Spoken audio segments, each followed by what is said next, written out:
Conversation with a Geographer. I'm Mike DeVivo, professor of geography at Grand Rapids Community College. And today, we're really fortunate to have Patricia Solis. She happens to be the executive director of the Center for Knowledge Exchange for Resilience at Arizona State University. Patricia, thank you so much for joining us today. Thank you for having me. As we engage in our dialogue, I'm going to ask you first to reflect upon your upbringing and perhaps comment upon episodes in your childhood that might have inspired you to pursue geography, and also comment on your undergraduate studies and your graduate studies. Would you care to share? Absolutely. Thank you for asking. You know, I'm actually still at heart a small town girl. I grew up in what I call a village in southeast Kansas. Neodesha had about 3,000 people. So it's a pretty small place. And I remember growing up wanting to see the world, really wanting to travel and see what else, the planet had to offer. And I was always really involved in all of my studies. I loved math and science, and basically every and languages and every kind of subject that I could possibly get my hands on. So learning to me was the way to understand the world that I really wanted to get to know where I was living. So fast forward to undergraduate a little bit, I was really lucky to get scholarships to attend my state public institution. My family didn't have a lot of resources to send me to the East Coast or wherever else I was getting accepted to, but no funding for, right? And so really happy that I was able to attend a public university. This is something that I really value very much, is the public education in the United States, affordable college and affordable access, and just the many scholarships that I was able to get that supported me to start that higher education journey. And that actually took me into mechanical engineering, because that's where they were funding me to study. But I quickly grew a little bit disillusioned with that, because they started restricting the number of hours that I could take.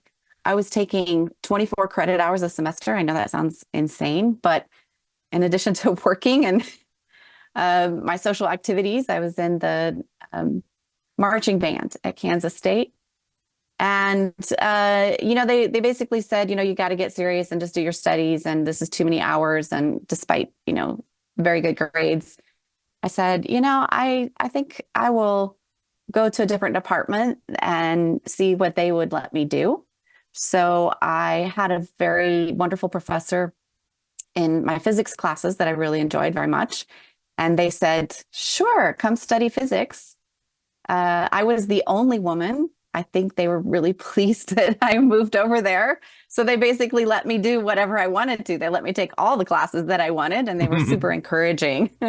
So, that was a really great opening for me to have to ask for something that I wanted, and, find the kind of support at the university that I did. But I have to confess that by about my junior year, I was kind of wondering, what am I going to do with physics? And people were asking me that question too. I didn't quite know the answer to that. I think it's fine if you don't know what you're going to do with your whole life. If you're, 18, 19 years old, who's going to know all of those things that the future is going to hold? So I guess I did what anybody reasonably would do. I escaped on a study abroad program. I applied for, because of all my language, I was taking German at the time, and I applied for a scholarship that my university offered, and I won that. So that really changed the trajectory of my world. I mean, I knew that I didn't want to, be a physicist and throw photons at each other in a basement, that I wanted to be out there more. And so that was really my ticket.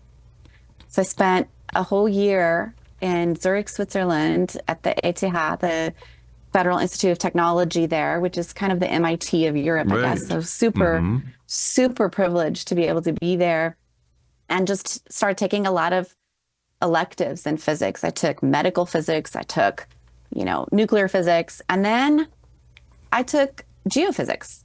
And I remember this moment like it was yesterday when I walked down this hallway okay, so this is 1992, if that helps you imagine, walking down this hallway with these beautiful remote sensing imagery all pasted along the wall as if it were an art gallery. It was fascinating to me, the visualization of some of these tools and the mathematics that I was studying and the physics that I was studying. And it turns out that they were using fractal geometry in satellite imagery to predict avalanches in the Alps and save people's lives.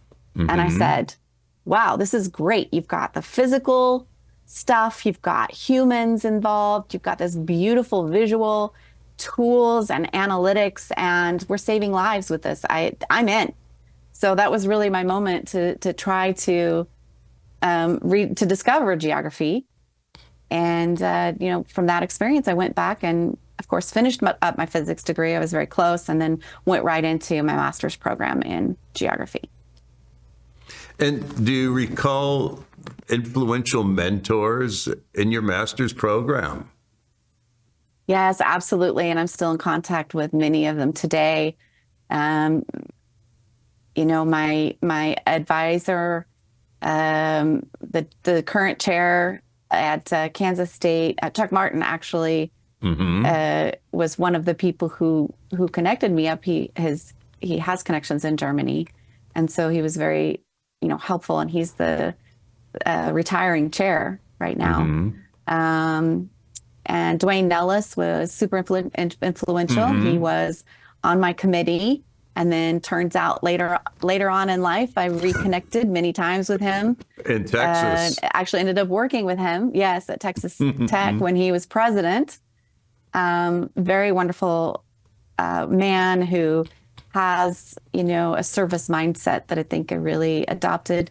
And then my advisor, Dave Crum, who spent so many hours with me, really introducing me and getting me caught up on what is geography, as coming in as a graduate student. I think there's a lot of these welcoming people who are just super excited about the discipline, that are so welcoming to people who maybe didn't start off, because let's face it, not all of us really know that geography is an option, and maybe you discover it later on. And I think that these kind of wonderful people and voices that introduce you and get you caught up and welcome you, and don't sort of close these doors that, oh, you're not a geographer, or you didn't study this, or you didn't study that. I think Dr. Crum was really fantastic for me to, get me fully grounded up to speed fast. And so all of those people, Steve White, who is no longer with us, was also on my committee, and very great kinds of mentors to be entering that space in.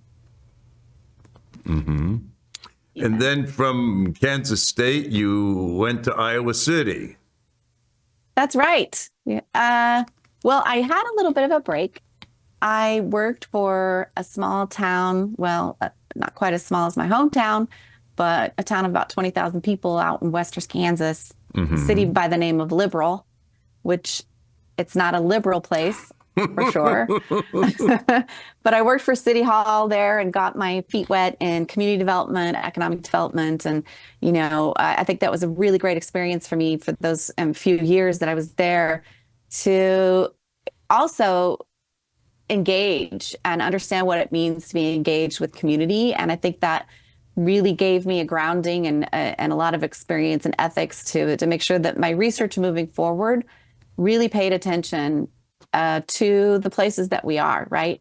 I think I had that growing up in a small town, but really working as a city employee, working for the public sector, that ethic, I think I also took with me, through the rest of my career, and the kind of research that I really was attracted to. But yeah, I went to Iowa from there. Yep. That must have been a really beneficial perspective to have when you engaged in work for your doctoral dissertation. Would you care to comment on that, as well as perhaps what you learned about the importance of relationship building during that bit of research that you engaged in? Yes, absolutely. I think you're right. You see that as well. Like there's sometimes a necessity to take a break from studying, and I know that people advise me not to do that, but I think it's advisable if that's your path, go along your path. It really helped me stay focused with my dissertation work and understand that I'm in the driver's seat of getting a PhD in any field. You have to step up as a scholar and take leadership. And I feel like those work experiences really helped give me the skills to do that and the drive to do that. And so when I did start my program at the University of Iowa City, great department, fantastic people, but you can get lost very quickly, and if you're not taking charge of your own education, especially at that level.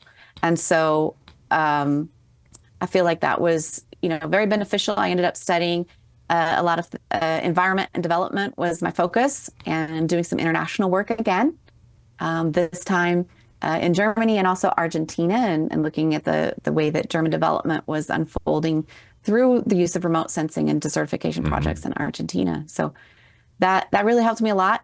And but by the time I was done with that, and kind of my service mindset and thinking that I want to go where I can really engage with people, I had a really great opportunity to answer the call for our disciplinary society at AAG. At the time, there was a transition. Yeah. Let's go back to your dissertation research for a minute, because I find it to be a fascinating piece of work. And you were exploring this part of Patagonia and these development efforts. Would you care to comment on just one or two of your key findings? Well, what I really discovered there was how our spatial techniques and methods and technologies can be used in real development work. Sometimes they are seen as a way to place and describe a location as in need of a particular development intervention, which was fascinating, because in this case, there was a satellite image, a single satellite image that just basically said, here's where we have to make this, global intervention. The map basically conscribed the area to intervene in. But when you get on the ground and do field work, which I think geographers are really value and feel is very important, again, getting into those small towns. I was stationed in a very, very small town called Ingeniero Jacobasi, and in Rio Negro. And when I got there, I discovered that a lot of the discourse that was put around and placed through the satellite imagery was not fully capturing the realities. There were a lot of indigenous small landholders there that were not really represented in the maps and in the development process. And so I think that as geographers, using tools and technologies like satellite imagery, remote sensing, super important, but we cannot fully, one of the big takeaways I think is we cannot fully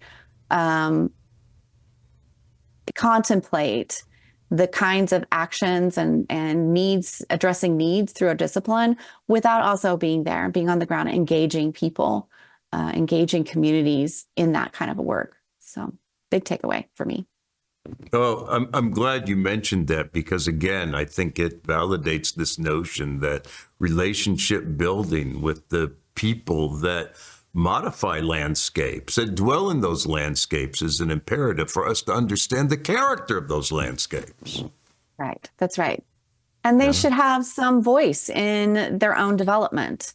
And, they can use these, we don't need all the expertise in the world to you know, uh, use these kinds of technologies, when people get those kinds of imagery and ability to map in their own hands and put their own development in place, I think it becomes even better and stronger.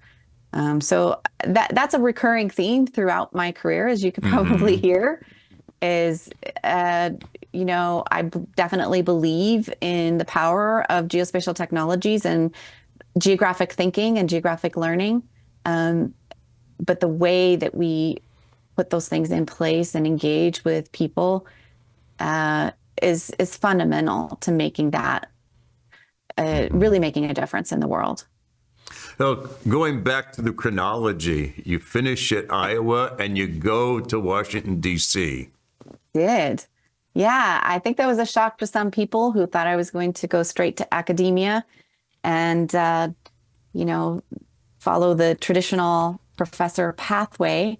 But I guess I just, again, in the sort of social atmosphere, I really wanted to work with people and strengthen our own institutions. So it was really a pleasure and an honor to work for the AAG for about 12 years, as it turned out.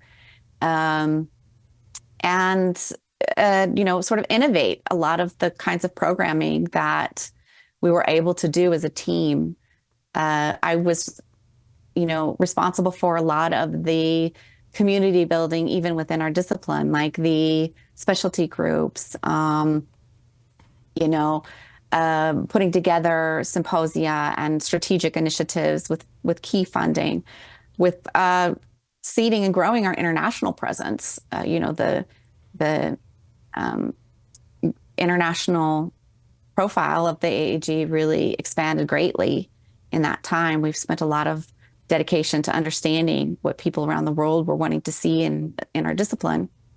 And so, a lot of great experiences. I also met a lot of wonderful people who work in our public sector, the geographers who work in federal agencies, and our public servants. Really, I have a deep appreciation for the geographers in our federal sector and our public sector, as well as the academic sector, through that experience. And there were a couple of different executive directors, or you came at around a time that there was a shift in executive directorship, did you not? Yeah, that's right. Ron Abler, who had served the AAG for many, many years, wonderful person. I actually just saw him at the AAG meeting recently. And he was on his way out. And Doug Richardson actually started in January 2003. And I started right that same month, supporting a vision to kind of renew the discipline. We had, in 2004, the 100th anniversary of the association. So it was a really fantastic moment to, inject a lot of attention and rethinking, what does geography mean in its 100th year? Bringing, a lot of external resources to the association so that we could grow it. And there was a very significant period of growth during that time with, some really important people. Oscar Larson, who is still there to this day, was, he started off as an intern, actually, and has made a big impact on the association. A number of other people that I've worked with throughout the years that I really appreciate greatly. Well, that's I'm sure it was a wonderful experience for you in many ways, and it was probably richly rewarding, though I imagine it was a lot of work much of the time. Yeah, it's a lot of work. I think one of the things that I hope people understand about their associations, this is, what we call civil society. And especially now, reflecting, years later, on the importance of all of that. We can't take our institutions for granted. We have to dedicate time. We have to volunteer. We have to participate. We have to continue to be members. of these types of institutions in our society, it's very important for, the whole fabric of society, the fabric of democracy, to have these kinds of opportunities to gather and be a community, even though we've got such diverse, sub-disciplines and all of these different ways to try to bring ourselves together. Geography in particular, being such a broad discipline, it's not always easy to, build community and think about community and that across a disciplinary landscape that is so broad and multisectoral, in very inherently interdisciplinary in itself. But it's very much worth it. And I think we need to continue to invest in our institutions and participate, bring up the younger generation into those traditions, because they're very important. What happens when you don't have an association? What would happen if we didn't have the AAG? How could we bring ourselves together, and what would happen in the discipline? What would happen in our departments and the universities? What would happen in society without these kinds of perspectives? It's kind of hard to imagine, but we take all that stuff for granted. But it's hard work. It's hard work, but we need everybody participating. Well, and you have epitomized, in a sense, that kind of role model. You're national counselor now to the AAG. And I'm wondering if you can just share with us briefly, the nature of that role. What is your role in terms of serving on the council? That's right. Because there's only, 20 members of the council, basically steering a pathway for, at one point, approximately 12,000, mostly academic geographers in the U.S. and elsewhere across the globe. Yeah, it's an honor. And in fact, that is an elected position throughout, across the association. So I was very honored that the membership elected me.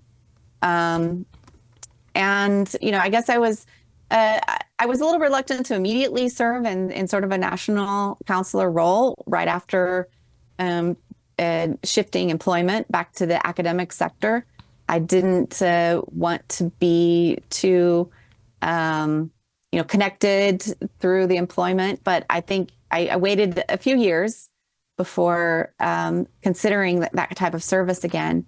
And I'm really glad that I did. I do have a unique perspective, I think, among the counselors because of having worked in the trenches, I guess, for the association. So I'm very glad to be able to contribute that to the group.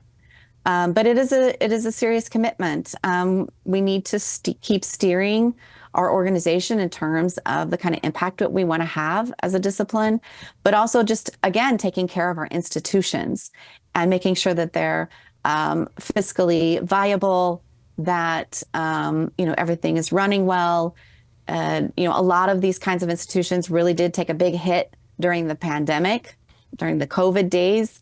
A lot of societies really suffered, and AAG was not any different than that. So I think it's a serious responsibility for us to, recover and maintain a vibrant association, and think about what that means in the wake of the pandemic now, and in a new type of society, which is pretty divisive and also, lower resources than I think we've ever seen in terms of, public investment in higher education. So it makes it very hard for people and members to keep that up. But I think it's really important that we do, and it's an honor to serve, in the national counselor role.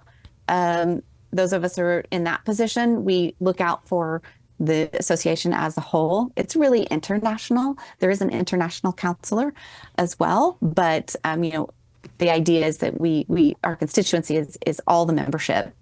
And then there are also regional counselors who focus a little bit more deeply and are really in tune with, again, that place-based context, which I think is really important for geography in our governance as well.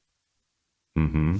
Well, thank you for sharing that. And there's so many things that we can talk about, but I think one of the more significant initiatives that you have been involved in very recently and in the past are these YouthMappers. Would you care to comment on the history of this effort and where it's taken you? Yeah. Thank you for bringing that one up. That's, one of my favorite things to do actually is to work with young people. It keeps you young.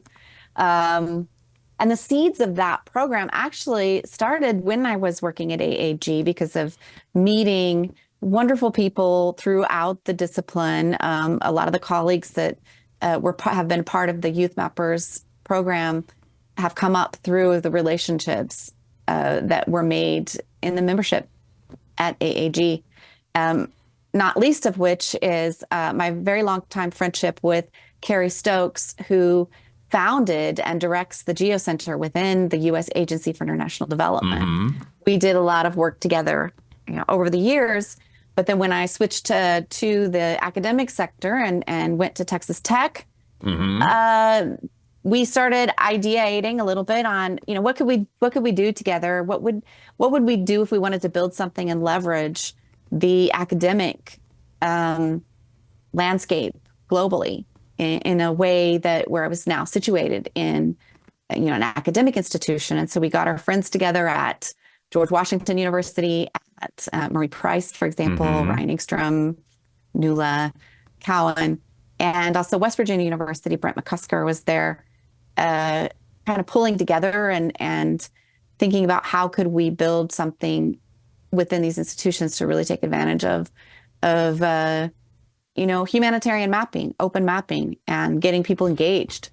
And of course, the natural way to do that through universities is through focusing on youth and the students and the university students there. So that's where the idea was kind of born from. I wrote the concept note in 2014, the very same time I really had just joined Texas Tech. We were able to secure funding by 2015 and started off with our 3 universities there. And now we are over 400 universities in 78 wow. countries. Yeah. And most of those 78 countries are places where USAID works. But it's really just fascinating. I think when you give some design, thoughtful design, and put young people at the center of what you do, they take off with it. That's a movement that I think has grown above and beyond anything that we could have imagined. And so I'm very grateful to USAID for continuing to support that. And then when I moved to ASU, renewing that support again. And so we're running it here from my position here at ASU, where I've been for the last 6 years. Mm-hmm. And you've just returned from Bangkok, where there was a youth mapping event. Would you care to comment on what sort of projects you found yourself observing or addressing or managing, administering? What are the youth doing that have captivated you here in Bangkok? Besides maybe eating some good food. Yeah, we ate well. That's for sure. Thai food is fantastic. Mm-hmm. That was that was the 4th leadership workshop that we have conducted under the YouthMappers program. We do this, every couple of years, actually. And it's part of that kind of a system we need to pay attention to in creating pathways for young people to lead. Most of the way that I kind of see it as sort of a pyramid. They're what we call chapters in these 400 universities where students, kind of like the club that we have in the United States, the youth organization, the student organization that is sanctioned by the university. And students are leading that. They're the presidents, and they get to participate locally and decide for themselves, volunteer how to create and use geospatial data on these open platforms, OpenStreetMap, for whatever their needs are, whether that's, their campus needs to map where we need more lighting at night for safety and security, for example, to anywhere to jumping on, multiple countries contributing to mapping buildings in Puerto Rico after Hurricane Maria. We can do all of those things through the power of these interconnected geospatial technologies now. And so the students the thousands of students that are participating in their home institutions, either, very locally and remotely, most of them do some combination of both. That is a fantastic pool of talent, really, if you want to think about it, for our future and reproducing our geospatial community, our geography community around the world. And so one of the things that we do with these workshops is really tap into that talent and find the best of the best and spend a very much attention and time with them on, some additional skills technically, but also leadership skills and networking with each other and networking with, people in leadership roles in the geospatial community, the geography community around the world. So that's really the point of those workshops. And we had more than 600 applicants for 27 spots. There's a big demand for this. So I wish we could do more. Mm-hmm. But I can tell you, those are really fantastic students. You're going to see their names, just like students from our past workshops have gone on to become National Geographic explorers. Mm-hmm. We have one student who is serving on the Gates Foundation's Board of Geospatial Advisors as a youth advisor. One of our students from the original cohort was named one of Forbes 30 under 30 in Africa for establishing entrepreneurial Space Africa. So these are students who you're going to see them leading in the future in our global community. And it's just a privilege to be a part of that process of getting them connected, meeting them, seeing the amazing things that they're doing on the ground, and supporting them through that process, through those pathways. Well, it seems like you're able to serve these students as a mentor, either informally or formally.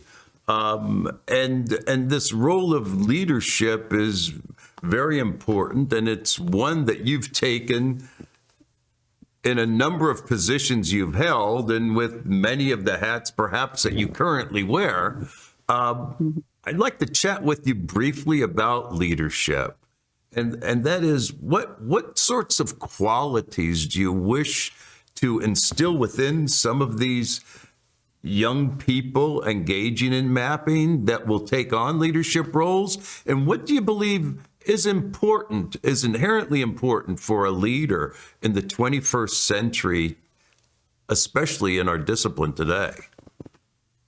Yeah, I think there's a couple of things. One of the first things that I would think of is the advice that I listen to from the young people themselves.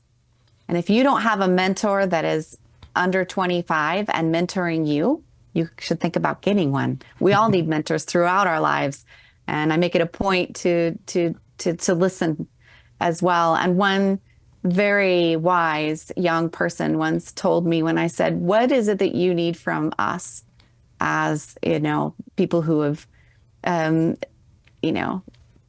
taken longer pathways or older and maybe need to think about the next generation?" And he told me, "Be a good ancestor." That was his advice. And I thought it was really profound. Mm-hmm. What you leave, and thinking about making room in your disciplinary practice to make sure that is one of the things that we do. We're after writing publications, publishing, writing grant proposals, doing projects, all of those things. But if we're not really truly concerned about leaving the kind of pathway and being a good ancestor, I think that we're missing out on, the true impact of what our work could be. So that was one thing that I think leadership includes is paying it forward. I'm still paying that debt. That's what YouthMappers sometimes represents to me, is paying back whoever funded those scholarships for me those many, many years ago. I don't know who they were, but I'm very grateful. And the best way that I can show that gratitude is make sure that I am a part of creating the infrastructure and the institutions and the opportunities for people who come after me. And I think I haven't quite paid that debt yet. Maybe I still have a few years left to do that. But the other thing is really it's a team sport. It takes a village, however you want to say it. We're all in this together. There's some solidarity to leadership. There's this myth, I think, of the guru mentor, the guru leader, the single person. And, I also do a lot of media interviews, and it just really frustrates me sometimes when the story is about, the lone person making a difference, or, mapping out, the pioneer, the single person. And that's never how it happens. It takes all of us to make this happen. And so I think leadership should really recognize that solidarity and how we serve each other. And sometimes leader isn't the person at the front. Maybe it's the person at the back. But it's definitely one of many. And so I think YouthMappers also inspires this kind of leadership in the sense that, we have chapters where there are multiple students working together to create this change, where the leadership workshop is a cohort from people around the world, that we connect them to each other as much as we connect them to the training and the other kinds of resources. And in fact, I think that's what they get out of it the most, is their connections to each other. Mm-hmm. So I think those are the fundamental aspects of leadership that I never want to forget and always intend to pass along when I'm talking with students. Well, those comments are very much appreciated, and really offer a great transition to, I'm going to have to say, your final words. We only have about a minute or two. Final words for this broadcast. We only have about a minute or two left to go here. And I'll ask you to consider the path that you've trod, which has been interesting, and you've covered a number of places and a number of positions. Consider that and think about our discipline and what advice you might have to offer undergraduates or graduate students in geography, or maybe even colleagues in the field. Yeah. It is unusual, I suppose, the different ways that I have, sort of taken my career, through private sector, nonprofit and academic sector as well. And of course, working with a lot of private sector partnerships along the way. And I guess I just think that we should all keep open minds about what these pathways should really look like. You can contribute in so many ways. At the same time that we want to continue to build our institutions and the infrastructure to make a difference in the world through our discipline, we need to continue to have an imagination about what each individual's path through that process should look like, and keep those things open. So if you're interested in something, I think that, maybe for advice for undergraduates is, be bold and realize that there are many ways to make a difference. There's a lot of pressure to, maybe take certain pathways, but as we've seen, sometimes those things change. The disinvestment of the public sector in our higher education system is very palpable, and there's not a lot of those same opportunities that there were, 30, 50 years ago to do those kind of so-called traditional pathways anyway. So let's be more explicit about how we do support our young people and encouraging them, and for young people to think about multiple ways to contribute and move back and forth between this true multi-sectoral community. Patricia, thank you so much for providing us with that very deep insight and those profound words. Really appreciate you joining us today. Thank you. It's been such a pleasure talking to you. You're such a great listener. Thank you for those kind words. And this now concludes this episode of Conversation with a Geographer. Thank you.